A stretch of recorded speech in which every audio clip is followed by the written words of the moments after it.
Show of hands, who thought Wreck-It Ralph was a good movie? Yeah, we all thought so too. So inspired by the main protagonist of the movie who's feeling down in the dumps, we wanted to put together a list of our 10 favorite enemies we love to hate in video games. Because let's face it, without these guys, the games we love to play just wouldn't be the same.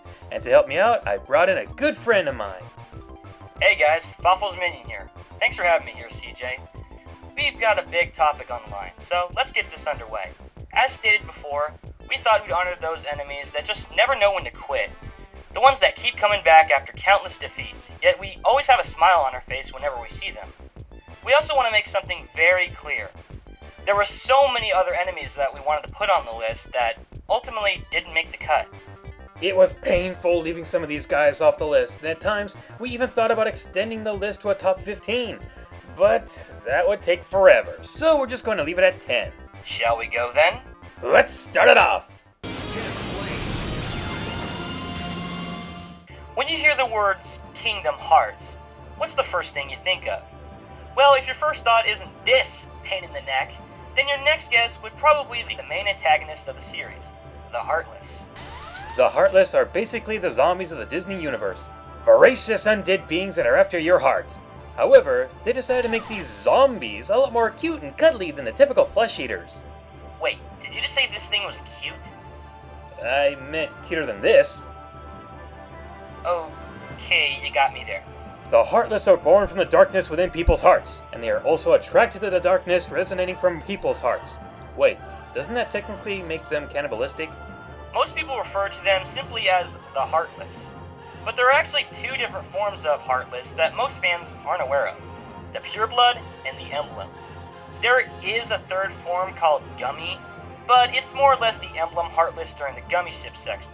So, who really cares? As their name would suggest, the Heartless behave entirely devoid of emotion, giving them a trait that is characteristic to a zombie. This is made apparent by the most basic type of Heartless, the Shadow. The pure-blooded Heartless are, in fact, Heartless that are the pure essence of the darkness within the hearts of others. They are the original, unchanged, shadowy forms that come up from everywhere. The Emblem Heartless are actually Heartless that have these symbolic emblems on them. They were in some way manufactured so that they could take on the appearance of any world they go to. It's almost like they're deliberately trying to blend in with the common environment, but they really don't fool anyone. The Heartless are deathly afraid of the Keyblade, as it can easily destroy them for good, so they seek it out in hopes of destroying it. Though their awkward mentality gets in the way of things. They're either really brave or really stupid. Kinda reminds me of something else. Okay, everyone listen up. Everyone knows how dangerous bubbles are, so I'll spit bubbles on my enemies in a vegetable factory, because I'm deadly allergic to vegetables, and it'll prove I'm not afraid of anything! Clever! The true main villain of the series is Xehanort, but when we normally think of enemies in the Kingdom Hearts series, it's the common Heartless that always come to our minds. Even though they're really after our hearts.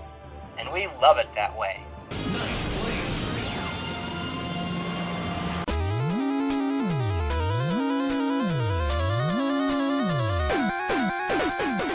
We all know the drill by now. No matter what happens in the classic Mega Man games, we always know that Dr. Wily is behind it all. And truth be told, we wouldn't have it any other way. Dr. Albert W. Wily is the prime example of a villain that just never quits. Dr. Wily was, at one point, a colleague of Dr. Light. As strange as that sounds, Wily even won some awards for his robots.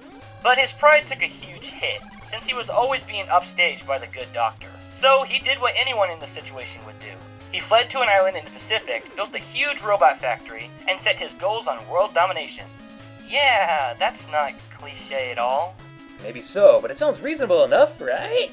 Of course, he wasn't ready to make his own robots the way Dr. Light always does, so he borrowed all of his robot masters, with the exception of 2 chore robots, simply because he didn't think that they had any potential whatsoever. Oh, if he had only known. Rock, a worker robot with a strong sense of justice, asked to be turned into a fighting robot to stop the crazy old fool and his even crazier hairdo. What followed was the birth of a legend. After his modification, Rock became Mega Man, or Rockman to those in Japan, and the rest is history. Wily tried to build his own robots to counter Mega Man so he could accomplish his goals a little easier. Most of them ranged from cool, some even awesome, and others were, well, Spring Man. It also bears repeating that if Wily never did any of this, Eggman would have stayed in Dr. Light's house organizing papers. So in that sense, he's actually responsible for who Eggman is today. And by that, we mean the character in the games and not what Capcom has been doing with him lately. Why is Capcom so cruel? Because ignorance.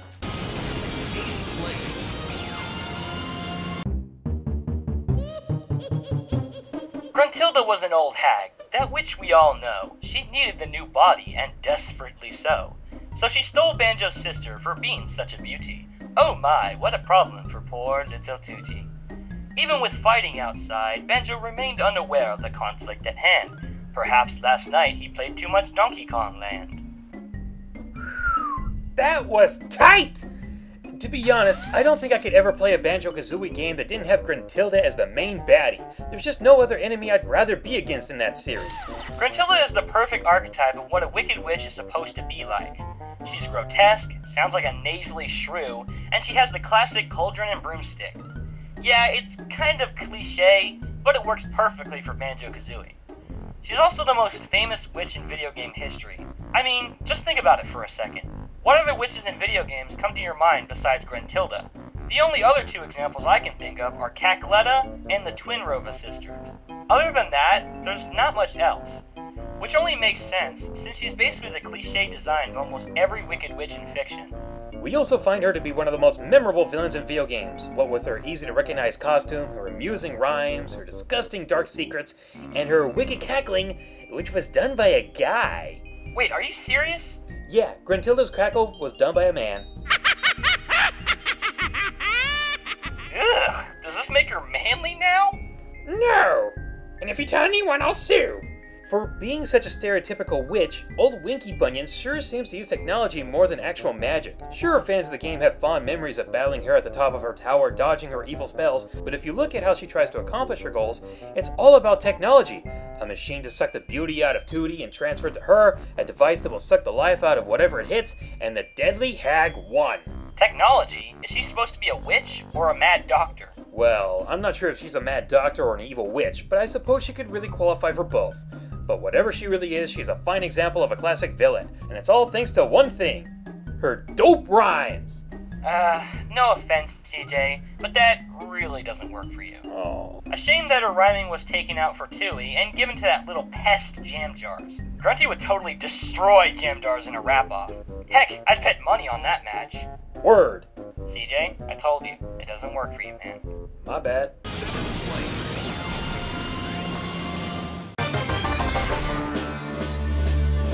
Here he is, the King of Koopas, the Lord of Tyranny, and the most famous villain in video game history. Ladies and gentlemen, the one, the only, King Bowser!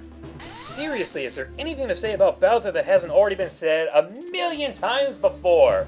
Let's see, determined, arrogant, persistent, mischievous, and he can bust one heck of a move. Yeah, he's all that and even more. This should have come as no surprise. The main antagonist of the most famous video game series simply had to be on here, even if he is at a low spot.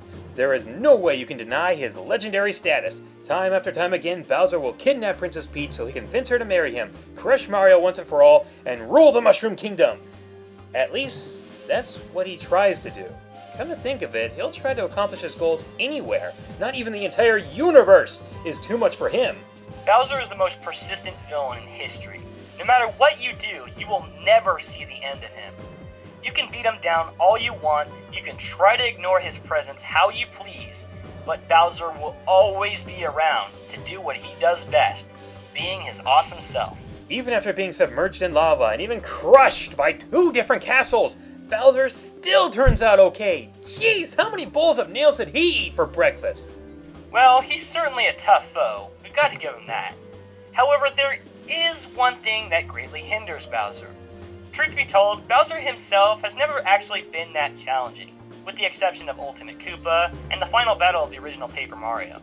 Don't let it get to you, Bowser. We still love you just the same. We've got to give him credit though.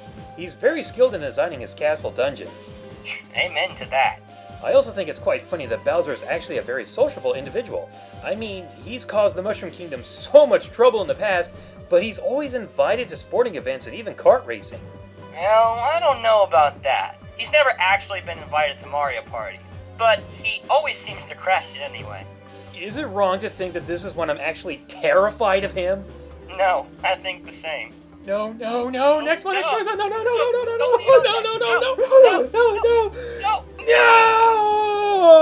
no, my life is over. This sucks.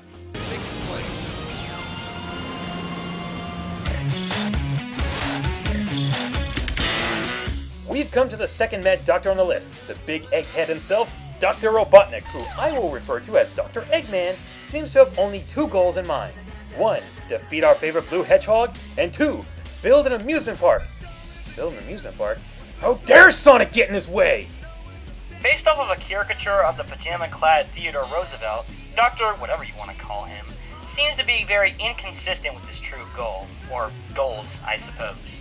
Here's his list of failed accomplishments. First, he turns all the little forest animals into his worker robots, then he makes the Death Star wannabe, then he wants to build Robotnik Land, then he wants to take over the Earth and build his empire, then he wants to build an amusement park. Jeez, Egghead, just make up your mind already. Maybe if you focused on one single goal rather than multiple plots, you'd be a tad bit more successful. It's hard to keep up with what this guy really wants to do, but we all know he's always up to no good. He's also gone through a bit of a fashion change as time went on. Where does this guy go to get his shoes? I gotta get me some of those boots! Unfortunately, time has also changed Eggman from a big-time villain to a Saturday morning bad guy. He's not nearly as dangerous as he used to be, and it seems like he's mostly there for comedy relief. Man, what a goof! I also find it amazing that he can build just about anything in what seems like a very short amount of time without being detected. Look, I don't care how quiet you are. There is no way you can build two huge armadas and an interstellar amusement park without being noticed. Oh well, video game logic. Like Bowser, Eggman has powerful iconic value. I'm not sure where Eggman would rank on the famous video game villains list, but just about everyone knows about him. For some reason, Eggman never ceases to impress me. He's made some truly remarkable things, such as the Egg Dragoon, the Nega-Wisp armor, and above all, Metal Sonic. Unfortunately, Eggman's also made some really stupid creations as well. You would think that he would start to put, an electric shield around himself or something. It seems that Eggman is either extremely foolish or unspeakably sporty most of the time, as it seems like he's trying to give his opponent a fair chance to attack him. See if you can make it through here, son. Well, I guess that proves it. Yes, that masterful IQ of 300 is apparently a bit too much for his own head. You got these amazing yet deadly contraptions, and you cover it with a sign that blurts out, "Kill me!" Yeah, he kind of suffers from that blunderous habit, but we still love the old Egghead for all the awesome stuff he does. Sure, it seems like he's gone for good now, but you can bet he'll be back. Though I just have one question for the mad goofball. How is it possible that you're faster than Sonic? I'm placing my bet on steroids. I heard that! It was CJ. Hey!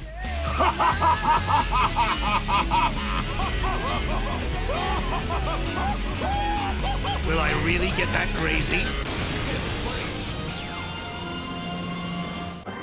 Don't get too cocky, Star Fox. Yes! Get in my way! I dare you! I got a smart ball with your name on it! Seeing how both of us are such huge Star Fox fans, you should have seen this one coming. The members of Star Wolf are just the kind of intergalactic scum that always put a stupidly big smile on your face. The cocky attitudes, their awesome ships, and the large quantity of smack talking. Not yet. The party's just begun. How could you not like them? Stick to the pond, Froggy. When someone brings up Star Fox, Wolf and his goons are usually the first things you think of. Right behind... Do a barrel roll. Woo! What? With the exception of the original and Adventures, the Star Wolf team has been present in every game in the series thus far. As far as goals go, they're pretty straightforward, flying about the Lilat system, committing crimes, and always antagonizing the Star Fox team. They've always had an enduring rivalry with Fox and his crew, and it's still going on within the series. Or so we assume, since they haven't made a new one yet. As time has passed, the Star Wolf team has had members come and go.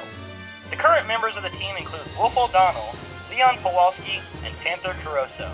Its former members include Andrew Oikini and, believe it or not, Crystal. No matter what happens, we know Wolf will always remain the leader of the squadron, and will continue to give Fox trouble along the way. I think you're forgetting someone. What was it now? Name started with a P. Oh yeah, Pigma! Don't you mention that swine's name! The only place where that traitor belongs is at the end of my life cycle! Hey, come on, relax. You'll get to shoot him. Don't worry, relax. Alright, I'm calm. It's cool. Die, Sigma, die! Star Wolf first made their public appearance in Star Fox 64, or Lilac Wars depending on where you're from, even though they were supposed to be introduced in Star Fox 2 for the Super Nintendo. They never should have cancelled that game. Since their debut, they proved to be a worthy adversary, as their teammates could never get away from them without your help. Then again, your comrades aren't so competent themselves. Whatever the reason, they showed that they can be much more of a threat than you can handle, especially on Venom hard mode. Curse you, wing damage! I need hyper lasers, not single! The Star Wolf team is capable of being both rivals and an ally.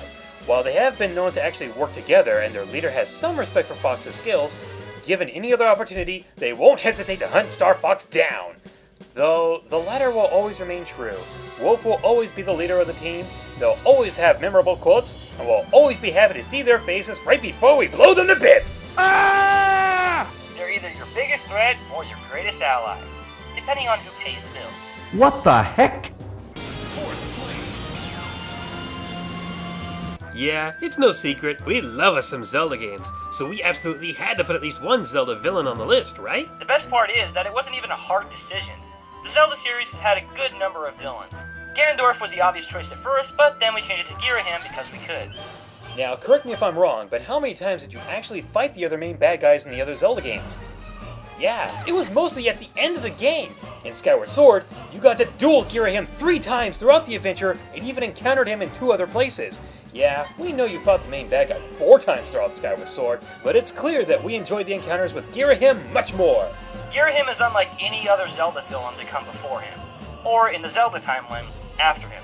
His attire just screams, I'm somebody different. I mean seriously, he has white lipstick, wears a diamond earring, and constantly exposes his oh my god tut. His behavior exemplifies this as well. He's deranged, psychotic, yet somewhat patient and almost gentlemanlike. He's quite possibly the most dignified nutjob we've ever seen. A very strange archetype for a villain in the Zelda series, but it was a much-needed breath of fresh air over Ganondorf. Because, let's face it, Ganondorf may be awesome, but he suffers from charm deprivation. I mean, which villain would you rather have? An extremely powerful evil tyrant? A deranged yet polite nutcase? Oh yeah, sign me up! Also, why is it that when I read his text, it feels like it should have been acted by Mark Hamill's Joker voice? Especially this line. It was frowns all around. Sorry, I can't do a good impression of it. Let's also take a look at his combat skills. He has teleportation, daggers that he summons and throws at will, his own Skyward Strike, and the one thing that no other Zelda boss has ever done, block your attacks with his bare hand and can even take your sword away if you're not careful. This gives the player a feeling of helplessness that almost no other Zelda boss can match. You gotta give him some credit for that. He's also a skilled swordsman, and why shouldn't he be? I mean, if you got to the 3rd boss fight with him, then it should have been an obvious reason. Sadly, the ending gives off a vibe that Ghirahim may not ever come back. Aw, why leave so soon? Oh well, hopefully his popularity ensures that we'll see him again some other time. Besides, if Ganon can be revived, then so can Ghirahim. Someone get some fairies quickly! I want to see Ghirahim return! I'm on it!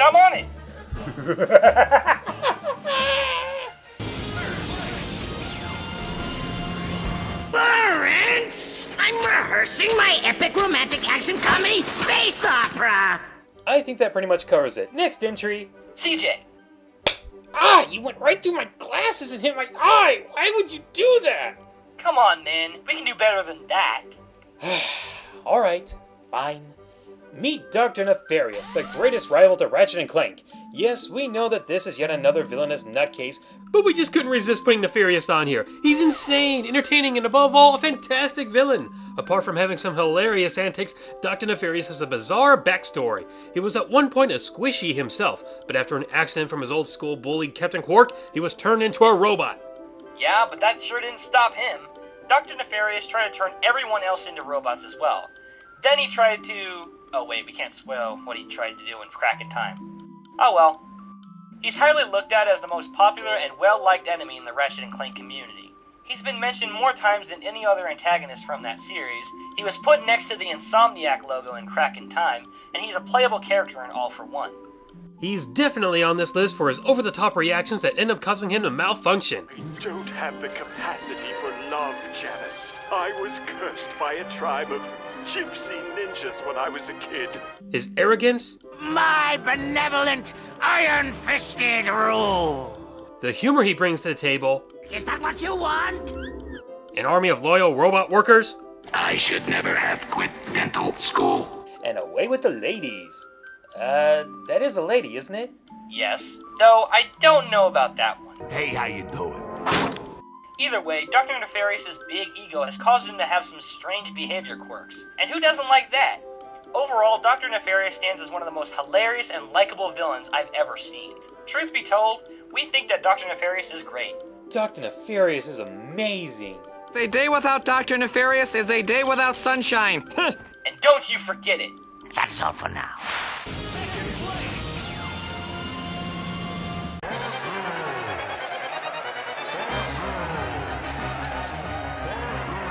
Oh, you better believe it.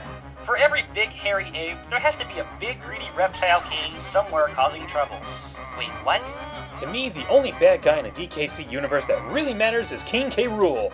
And no amount of Tikis, Evil Marios, or Dogadons are gonna change that. Oh, and for the record, he and his Kremlin cronies are not owned by Rare. I'm sick of hearing that too.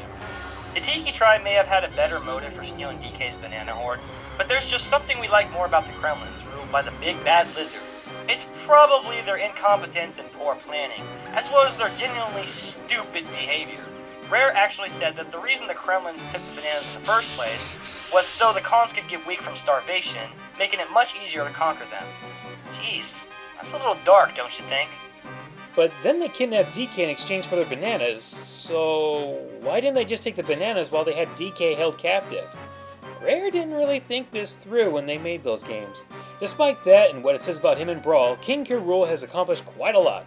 Like Tilda, King K. Rool has a serious knack for technology, such as having a giant laser of death hooked up to his mechanical castle island. Not only is he a king that's somehow really fast for being fat, but he's also a pirate. So, he's a pirate king? But he's also a mad doctor. So he's a Mad Doctor Pirate King? But he's also a heavyweight boxer. So he's a Mad Doctor Pirate Boxer King? And on top of all that, he's a great singer. Do you get bored of listening to the same thing over and over again? Ever wanted to hear something fresh and new? Well, look no further. We now present to you King K. Rool's greatest hits. Now get all your favorite Crocock hits, including One of Us. One of us, you mean a green scaly scene. Can't you see you're one of us? You walk the walk, my brother Croc. Arm in arm, together we're Diddy for the Coconut. Wheel a deal, how's it feel? It's a steal. Diddy for the coconut for Diddy. Don't do it, he's bluffing, I hope. I guarantee you to see there's no pity for Diddy. No blubbing, no blubbing, no blubbing, no blubbing. And everyone's favorite malevolent lullaby, You Are My Little Evil One. You are my prince, my little son. You're my little evil one. All these glorious tunes can be yours for just $19.99 plus tax. Warning, this is a crappy infomercial joke. If you try to buy one of these, you're a blathering idiot. Order now. Warning! This entry contains spoilers for Kid Icarus Uprising. If you haven't played the game yet, I highly recommend you stop watching. But CJ, I don't even have a 3DS yet. How am I supposed to... Too late! Alright, so you're playing Kid Icarus Uprising, you triumph over Medusa, and the credits finally roll on by. Then... spoiler alert! We learn who the real underworld master is. The witty yet evil being known as Hades. Originally, we weren't even going to include Hades on here. But CJ begged me to put him this high on the list, even though I still haven't played it yet. But since I already knew about him, I wasn't even going to try arguing. Hades has all the elements of a likable video game villain. He's clever, quick-witted, overly competent, wisecracking, insanely powerful, bursting with personality, and of course, hilarious. At the end of the game, it's actually revealed that Hades is responsible not only for the events in Uprising, but also for the events in the first game as well. His phony story about wanting to get the wish seed automatically put him on the list. You see this poor child? Both of her parents are dead. Oh, there was an unfortunate accident, if you know what I mean. You mean you murdered them? It was a simple case of distracted chariot driving. I shouldn't have been doing my hair. Anyway, I was hoping to use the wish seed to bring back the parents. Can you think of anything more joyous than a family reunion? Then after that, they'd strike it rich, like rolling in dough rich. And then we'd slap crowns on all of them and make them royalty. And that's the general gist of my wish. Pretty noble and not at all evil, right? I can't think of anyone more deserving of the wish seed than yours truly. And the rest of the game ensured his top spot. Hades is, without question, a huge threat. In fact, he's probably the most dangerous enemy on the list. His army constantly grows, he's gargantuan in size, and he can also put lasers all over himself. Ugh.